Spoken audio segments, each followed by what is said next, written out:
PESA कायद्यामुळे जिल्ह्यात OBC समाजातील उमेदवारांची विविध पदांकरिता भरती प्रक्रियेत गळचेपी झाली होती।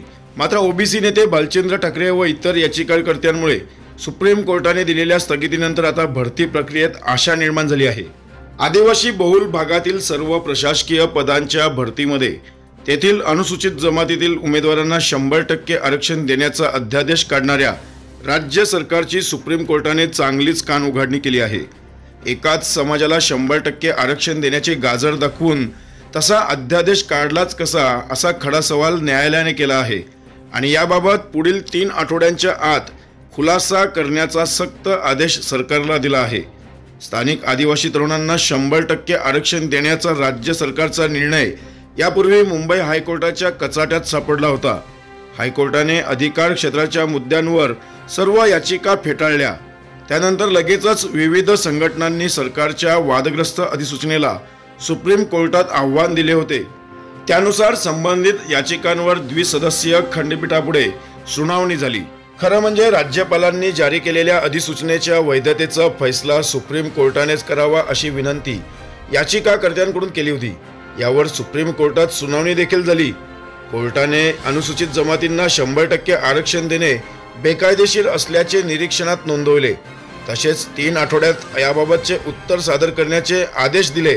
सरकारच्या 100% आरक्षणाच्या अधिसूचनेमुळे लाखो उमेदवारांचे भवितव्य टांगणीला लागले आहे। या दाखल केलेल्या याचिकेवर सर्वोच्च न्यायालयाचे मुख्य न्यायाधीश धनंजय चंद्रचूड यांनी पुढील तारखेपर्यंत पालघर जिल्ह्यातील वनपाल, शिक्षक, तलाठी यांच्या नेमणुका करू नयेत असा आदेश पारित केला असल्याची माहिती ओबीसी समाजाचे नेते भालचंद्र ठाकरे व याचिकाकर्त्यांनी दिली आहे। तर याचिकाकर्ते भालचंद्र ठाकरे सुप्रीम कोर्टाच्या निर्णयानंतर दिल्लीहून मुंबईला परतल्यानंतर ओबीसी संघर्ष समितीच्या वतीने जोरदार स्वागत करण्यात आले। तर ओबीसी संघर्ष समितीच्या वतीने मनीष पाटील, गोविंद पाटील आणि प्रकाश शेटे यांनी पत्रकारांना या संपूर्ण घडामोडीबाबत माहिती दिली। जिल्हा ओबीसी संघर्ष समितीच्या वतीने आपण सर्व पत्रकार बंधूंचं या ठिकाणी मी स्वागत करतो। पालघर जिल्ह्यातील 17 संवर्गातील 100% अनुसूचित जमातीतील नोकर भरती बाबत मागील काही दिवसांमध्ये पालघर जिल्ह्यातील वातावरण ढवळून निघालेलं आहे आणि या 100% नोकर भरती विरोधात ओबीसी संघटनांची वेगवेगळ्या प्रकारची आंदोलनं सातत्याने सुरू आहेत। त्याचबरोबर दुसऱ्या बाजूनं न्यायालयीन लढाई सुद्धा सुरू होती।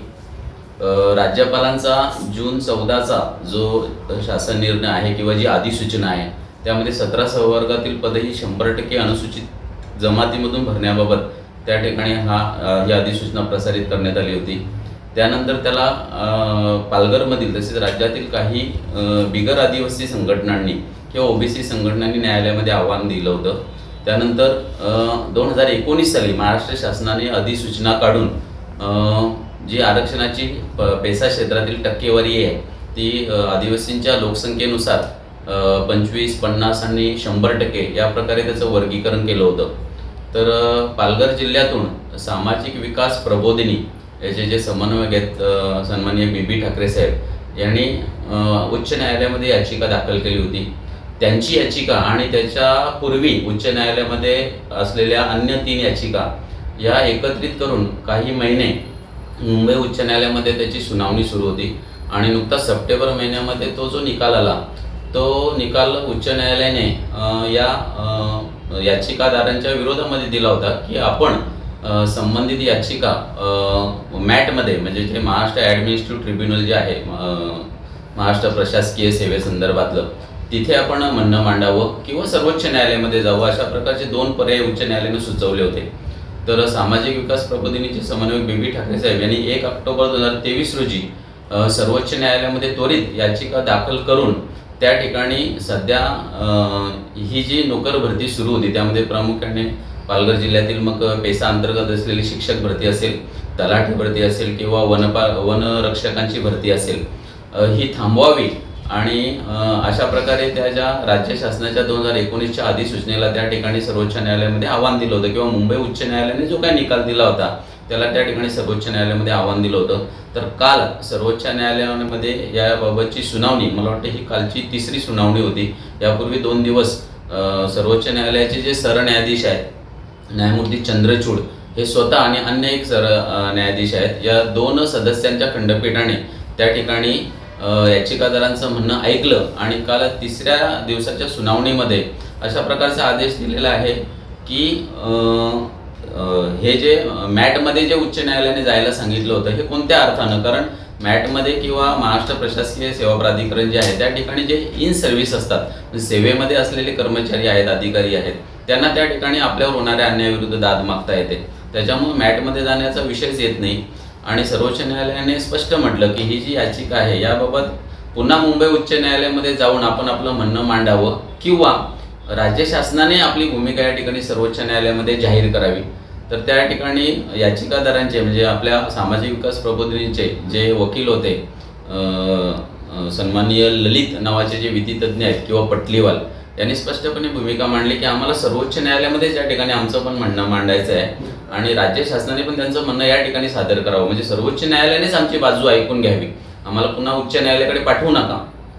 तर मग राज्याचे जे ॲडव्होकेट जनरल जे आहेत सराफ, त्यांनी त्या ठिकाणी वेळ मागून घेतली आणि पुढील राज्य शासनाचं म्हणणं आम्ही त्या ठिकाणी मांडू.